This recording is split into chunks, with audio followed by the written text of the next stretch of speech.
బడిబాట పట్టాల్సిన విద్యార్థులు సరైన బస్సు సౌకర్యం లేక ఇంటిబాట పడుతున్న ఘటన ఆదిలాబాద్ జిల్లా జైనద్ మండలం నిరాల గ్రామంలో చోటు చేసుకుంది. నిరాల నుంచి జైనద్ మండలంలో ఉన్న జిల్లా పరిషత్ ఉన్నత పాఠశాలకు వెళ్లేందుకు ప్రతిరోజు ఉదయం 7:30 గంటల నుంచి 50 మంది విద్యార్థులు వచ్చి రహదారిపై నిల్చుంటారు.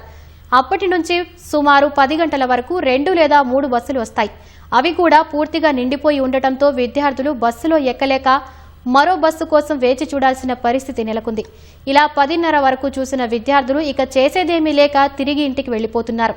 గత సంవత్సరం నుంచి ఇదే పరిస్థితి నెలకొనడంతో గ్రామస్తులు ఆర్టీసీ యాజమాన్యానికి ఫిర్యాదు చేసినా ఫలితం లేదని వాపోతున్నారు. రోజులుగా పిల్లలు 7:30-8 గంటల నుంచి ఇక్కడ రోడ్డు మీద బస్ స్టాండ్ దగ్గర ఉండి వెయిట్ చేసుకుంటా దాదాపు 10 గంటల మధ్యలో దాకా ఉండి కూడా ఇళ్లకి వెళ్లాల్సి వస్తున్నది.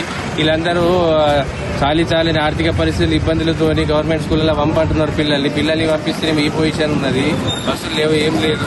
2 గంటలు వెయిట్ చేసి ఇళ్లకి పోతే వాళ్ళకి చదువులు ఇక్కడ ఎట్లా వస్తాయి, వాళ్ళ పరిస్థితి ఏంటి, ఏం సంగతి, దీనిపైన ఏమన్నా చర్యలు తీసుకొని తగు బస్సు కూడా 9 గంటలకు వచ్చేటట్టు చేస్తారని మేము ఆశిస్తున్నాం.